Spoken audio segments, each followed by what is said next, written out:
Salut tout le monde, j'espère que vous allez bien. Aujourd'hui, je vous retrouve pour la vidéo du book haul de ce mois de novembre, qui a été léger en achat, mais quand même qui m'a fait un petit trou dans le porte-monnaie parce qu'il y a un coffret dans ce mois-ci qui a coûté assez cher. Je vais vous présenter tout ceci juste après l'intro et on est parti.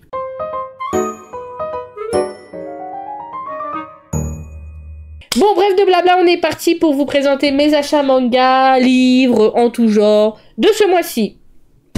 On va commencer par le premier qui est le tome 1 de Demon Slayer édition Noël. Oui, le manga est fini, j'ai les 23 tomes entiers de la série, mais j'ai vu qu'ils ont fait le tome 1 en édition Noël et j'ai craqué, je l'ai déjà mis dans sa pochette et je la trouve juste magnifique. La jaquette qui n'est pas une jaquette réversible mais qui est juste une jaquette spéciale Noël. Oui, alors le but de la collection va très loin dans ma vie, ça dépend des trucs, mais j'avouerai que... Après je l'ai trouvé quand même cher le tome, hein. 8,29€ juste pour une jaquette spéciale Noël, ça fait un budget, mais au moins j'aurai toutes les éditions collector, limitées, jaquettes différentes de la série. En espérant qu'ils en fassent pas une autre, parce que bon, le manga est fini, on se l'avoue, depuis un moment. Donc, mais c'était un truc en plus que j'ai craqué et qui était pas prévu ce mois-ci et que je me suis dit quand même que je vais prendre dans un but de collection. Voilà, c'est tout. C'était ma parenthèse. On continue avec un autre manga que je me suis procuré, c'est le 18e tome de Tougen Enki que je me suis procuré aujourd'hui même parce que j'ai enfin réussi à le trouver au magasin, pourtant il était sorti depuis le 6 novembre, nous sommes le 21 quand je filme cette vidéo, donc je me suis procuré ce 18e tome avec une jaquette comme ceci, cette fois, bon, on a les personnages principaux, on a, voilà, la page des personnages. Et le reste, je vous montre pas parce que je pense que ça va nous raconter l'histoire de notre cher camarade qu'on a enfin retrouvé et qui était parti dans l'autre compagnie Oni et que la compagnie où il était au début a réussi à retrouver leur camarade et Shiki a réussi à le raisonner dans le précédent tome. Donc vraiment impatiente de lire ce 18e tome de Tougen Enki. On continue avec un autre manga que je me suis procuré. Bon, en fait, c'est que des mangas. Enfin, il n'y a pas que des mangas. C'est n'importe quoi. Cette vidéo part dans tous les sens. Excusez-moi. Je me suis ensuite procuré le 32e et avant-dernier tome de Eden Zero du mangaka Hiro Mashimiya. Le 33e sera le dernier. Je suis pressée et dans un autre côté, pas tellement pressée de finir le manga, de découvrir la fin parce que j'avais adoré l'histoire de Shiki, lui aussi s'appelle Shiki, et on va y suivre comment ça va se continuer et j'ai peur pour la suite parce qu'on avait eu des révélations de malade et j'attends de voir comment ça va être et j'espère ne pas être déçue de ce manga parce que j'ai peur que le mangaka n'ait pas fait la fin qu'il avait envie, qu'il l'a bâclé et qu'il a été mis sous pression parce qu'il avait plein d'autres projets, genre, par exemple, il supervise Fairy Tail, la quête de 100 ans, il fait un autre manga en même temps qui s'appelle Dead Rock, je crois, un autre manga aussi, enfin, vraiment, il enchaîne plein de trucs en même temps, donc j'espère vraiment que je serai pas déçue. De Pika Édition, c'est un shonen, et la jaquette, elle est dans un vert avec un magnifique Shiki. Ah! Voilà, donc vivons de voir comment ça va se passer et de vous en parler pendant l'update lecture si je l'ai lu ce mois-ci. Parce que j'avoue que ce mois-ci, en termes de lecture, j'avoue que ça a été aussi léger que mes achats, j'avouerai. Ensuite, je me suis procuré le tome 5 de L'amour est dans le thé, édité par Glénat, de la mangaka Umebashi Yamanaka, dans une magnifique jaquette. Et elle fait trop rire, elle est trop mignonne. J'adore ce manga, j'ai eu un réel coup de cœur pour l'histoire avec deux personnages très matures qui est dans l'univers de la culture du thé, des cérémonies de thé, de comment le thé est cultivé, comment, voilà, enfin bref, tout plein de trucs, et une histoire d'amour à côté, qui est vraiment touchante, et deux personnages qui sont très touchants l'un l'autre. Donc vraiment, je pense qu'il va être lu assez rapidement celui-là. Il n'y a pas énormément de pages, mais c'est vraiment un réel coup de cœur en termes de shoujo. Et voilà, rien d'autre à dire que je suis aussi fan que celui-là qui va arriver juste après que je vais vous présenter. Donc je me suis procuré ce 5e tome. On continue, je me suis procuré le 3e tome de My Love Story, oui, Yamada, level 999. Pareil, j'avais eu un coup de cœur pour l'anime, j'ai de nouveau un coup de cœur pour le manga. C'était sûr que je me procurerais le manga et j'attends de voir ce que va se passer, même si c'est une relecture. J'avouerai que j'ai lu les scans sur internet et que je voulais absolument me procurer ce manga parce que waouh, j'adore. Édité par Mana Books et c'est de la mangaka, Mashiro. Et c'est le premier manga, je vous l'avais dit, que je me procurais de Mana Books. Voilà, donc premier manga de cet éditeur. Donc vivement de voir ce que ça va donner. Est-ce que je vais juste vous montrer ça. Et le reste, je vous montre moi. Je continue pour la suite. Là, on part dans le BL. Ouais, BL. Yaoi. Mais je sais pas si c'est pour public averti. Et il est encore sous blister. Hein. Je me suis procuré aujourd'hui. Je voulais absolument faire la vidéo aujourd'hui même pour réussir à vous la monter et que vous l'ayez le 24. Donc, je me suis procuré le 3e et dernier tome du manga après avoir regardé Le ciel étoilé de la mangaka Bisco Kida. Édité par les éditions Delcourt Tonkam, je crois, oui. C'est un BL, donc il y a des scènes de sexe, des scènes d'amour entre deux hommes. Je préfère préciser. On est sur deux personnages qui sont touchants. On en a un qui est dans une situation de handicap et il est dans un fauteuil roulant. Et l'autre est un photographe. Ils se connaissent par le biais d'une personne et ils vont tomber amoureux. Et là, on a enfin... Et il n'était pas prévu à la base. Il devait y avoir que 2 tomes. Et au final, la mangaka en a fait un 3e. Il reflète. Hein, il est vraiment dans un effet métallisé, en fait. Il est magnifique. Et j'attends de voir la conclusion de ce dernier tome, qui n'était pas prévu, qui est plutôt un tome bonus. Donc, à voir. Il est grave beau. Vivement de voir ce que ça va raconter. Donc, dernier tome de ce manga. Ensuite, je me suis procuré le 40e tome de My Hero Academia. Encore 2 tomes et c'est la conclusion de My Hero Academia. Je suis pas pressée. Et en même temps, j'ai envie de savoir comment ça va se conclure. J'ai peur que ça soit bâclé et que je sois déçue. Mais je vais attendre de voir. Je ne veux pas me spoiler ou tout ça. Donc on verra bien. On va prendre le temps de savourer les 3 derniers tomes parce que je ne l'ai pas encore lu. Donc on va dire les 3 derniers tomes de l'histoire de Deiku, de Shoto, de Bakugo et d'autres personnages que j'oublierai le nom parce que je suis un peu perdue. À l'intérieur, il y a cette image et là on a une autre image avec d'autres dessins un peu rigolos. J'avoue que j'ai pas fait attention, c'est quoi cette blague? Je crois qu'il s'est tapé un délire, le mangaka. Mais c'est plutôt sympathique. Donc, à voir ce qui va s'y passer. Je vous en parlerai pendant l'update. Parce que je crois qu'on s'était resté sur un suspense dans le 39e tome. Et je me rappelle plus trop. Parce que ça remonte à trop loin pour ma mémoire de poisson Dory. Voilà, je vais préciser. Donc je me suis procuré ce 40e tome du mangaka Koe Horikoshi, édité par Kion. Et c'est un shonen. Et la jaquette, elle est magnifique. Aïe, aïe, aïe. Oh, j'ai rien d'autre à dire que je suis fan.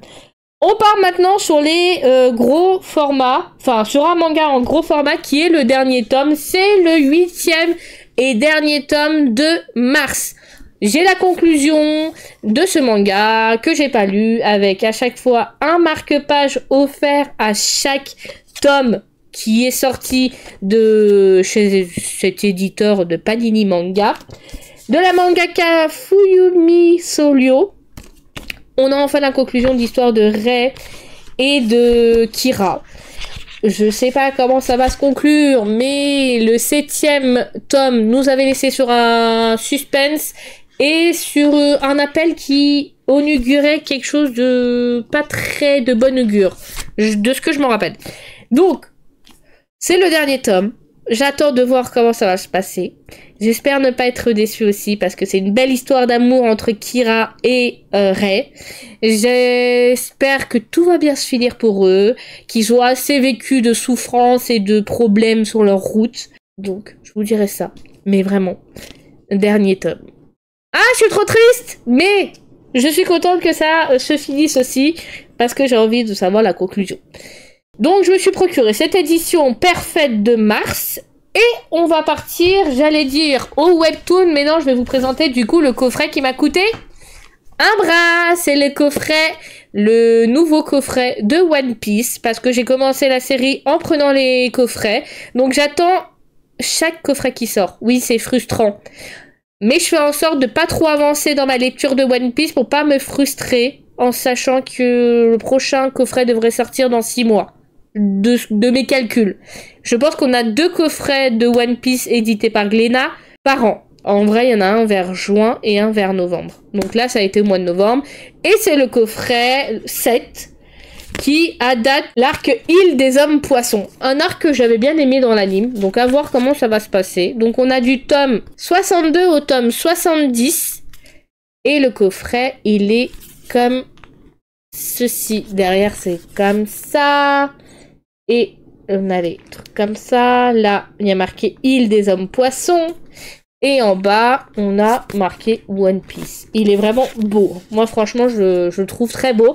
Par contre, il m'a coûté 64,80 parce que le prix du manga a augmenté. Glénat a augmenté le prix du manga. Voilà. Enfin, beaucoup d'éditeurs ont augmenté leur prix de manga, ce qui fait un petit budget et ce qui fait que je réfléchis un peu plus quand je veux me procurer des nouveautés. Parce que ça commence à faire un budget. Mais voilà, je me dis que ça va encore.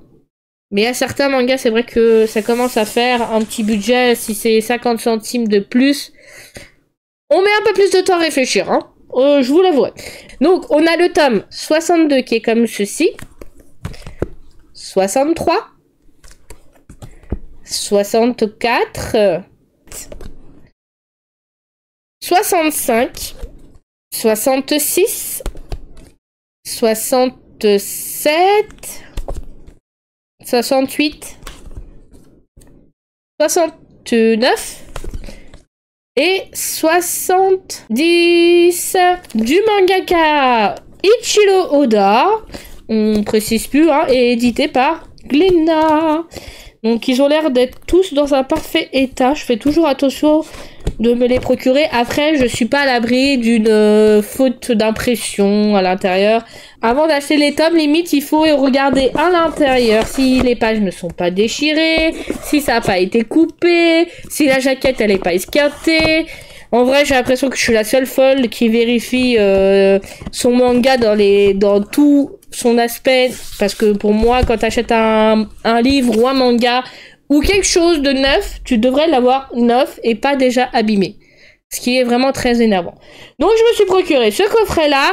Maintenant on part sur le seul webtoon qui est sorti ce mois-ci et que je me suis procuré. C'est le 4e tome du webtoon Dangerous Covenant Store. Un BL à ne pas mettre à toutes les mains, c'est pour public averti. Il y a des scènes qui peuvent heurter la sensibilité des plus jeunes, même des adultes si vous n'êtes pas habitué par le genre, où il y a les scènes de sexe sont non censurées. Donc je préfère préciser que là vous avez vraiment des scènes très explicites que je déconseille aux plus jeunes d'entre vous et qui ne sont pas du tout habitués parce qu'on est quand même sur un milieu où le langage peut être assez cru. Donc je préfère vous prévenir que je vous le déconseille pour ceux qui sont jeunes et pas habitués et qui n'aiment pas le genre. Donc je me suis procuré ce 4e tome. Je crois que normalement on devrait avoir 2 autres tomes. Normalement le prochain... Non, oui, je crois la série devrait se conclure au 6e tome si ça suit l'histoire principale. Par contre, je pense que sinon il y aura 7 tomes au total si l'éditeur prévoit de faire les side stories. J'espère qu'ils vont adapter les side stories dans le webtoon et qu'ils fassent un tome en plus. que parce que les Coréens, je crois que c'est 6 tomes au total, mais ils ont pas adapté les side stories que l'autrice a fait en plus. Et moi, j'aimerais trop les avoir en plus. Voilà, c'est que mon avis personnel, donc j'espère que KBL le fera. De l'auteur 945 aux autrices, hein, je vous avouerai. Et la jaquette, elle est trop belle. Ah, sous les cerisiers. Et voilà, j'ai pas d'autre à dire, mais elle est trop magnifique.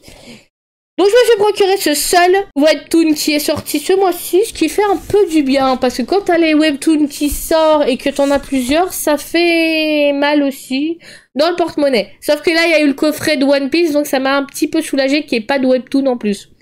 Sinon, ça aurait été le bordel.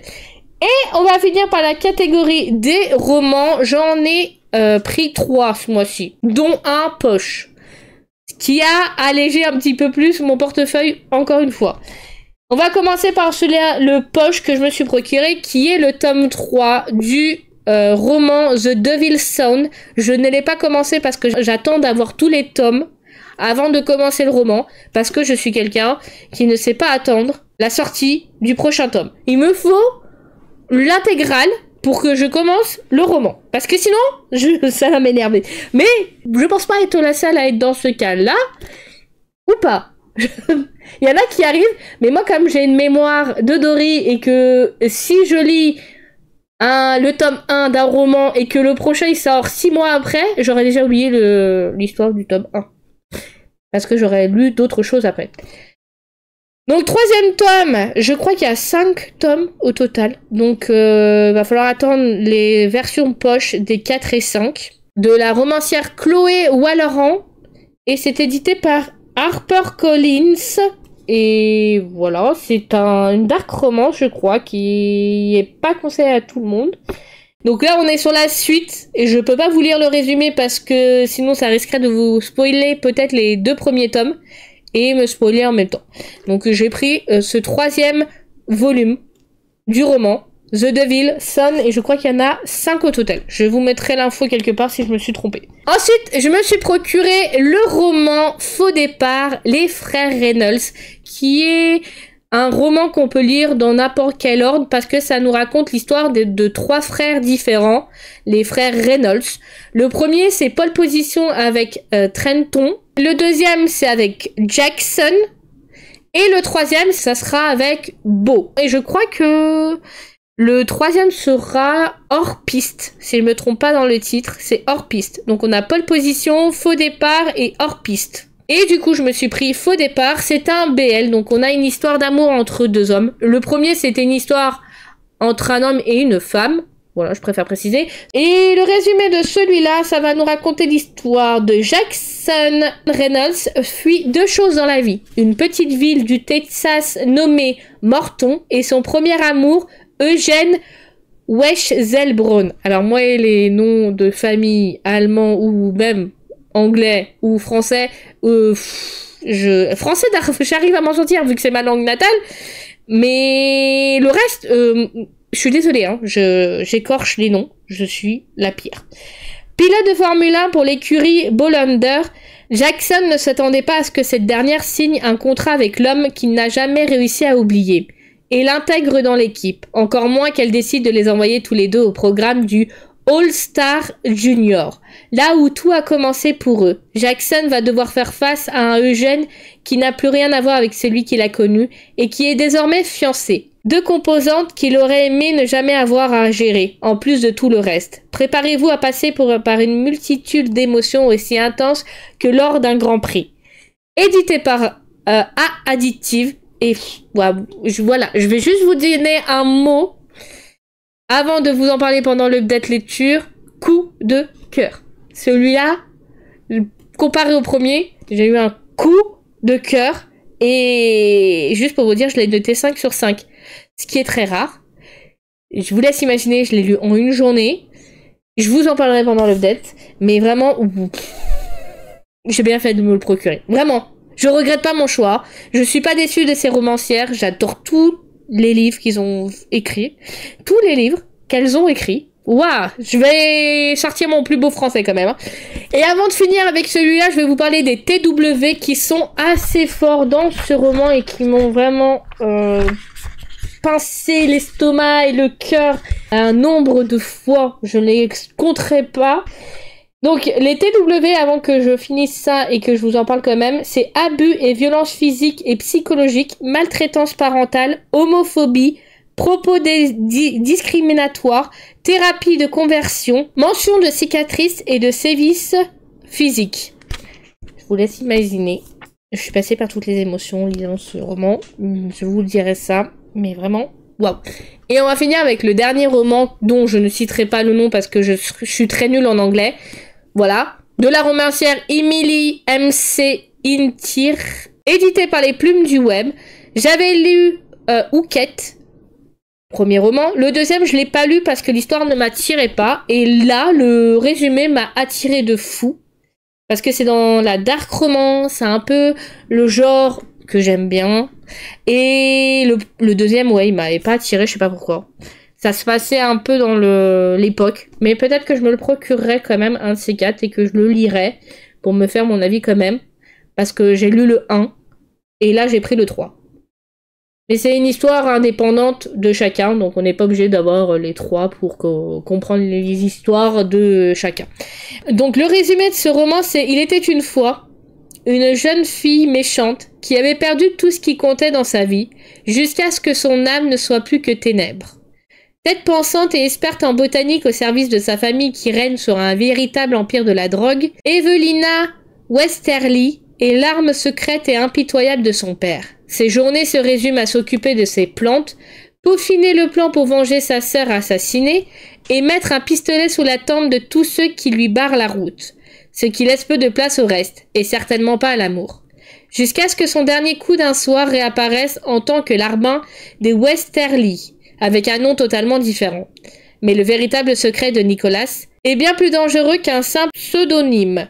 C'est un agent infiltré, bien décidé à détruire ceux qui ont anéanti sa famille. Et si la plus jeune des filles Westerly est celle qui hante ses nuits depuis cette fameuse soirée, Evelina incarne aussi tout ce qu'il combat. Pourtant, plus ils en apprennent sur la noirceur de leurs cœurs respectifs, plus ils se découvrent des ressemblances. Nicolas doit alors décider s'il peut aimer cette femme méprisable, même si ça signifie que leurs vies seront ruinées. Voilà ce que ça raconte l'histoire. J'étais attirée par le résumé, à voir comment il va me plaire quand je vais le lire.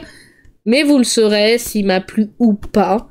J'avoue que Houquette, j'avais eu un réel coup de cœur pour le premier tome de cette série de Emily. À voir. Le deuxième, je l'ai pas lu, donc je peux pas vous donner mon avis. Donc à voir si celui-là, il va surpasser Houquette. Mais j'ai entendu beaucoup de bien de celui-là.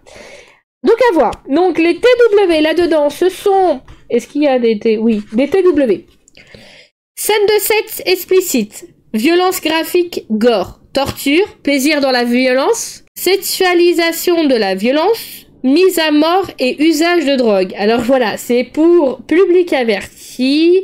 Ne convient pas à toutes les personnes. Et je pense qu'il est déconseillé au moins de 18 ans. Donc si vous êtes majeur, vacciné et habitué au dark romance, allez-y. Je vous ai dit le résumé. À vous de vous faire votre avis si vous avez envie de vous le procurer et voir si ça va vous plaire. Mais si vous êtes habitué à la dark romance, pourquoi pas. Donc voilà ce que je me suis procuré ce mois-ci. C'est plutôt tranquille. Ça me permet d'être bien pour la fin de l'année. Même si le coffret m'a coûté un petit bras. Mais je me dis que c'est 2 fois par an, donc ça va. Donc je me suis procuré ça. Et ça fait tranquille pour ce mois-ci. Donc j'espère que cette vidéo vous aura plu, n'hésitez pas à me le dire dans les commentaires, n'hésitez pas à me dire ce que vous êtes procuré ce mois-ci. Je vous retrouve pour le book haul du mois de décembre le mois prochain. C'est très logique.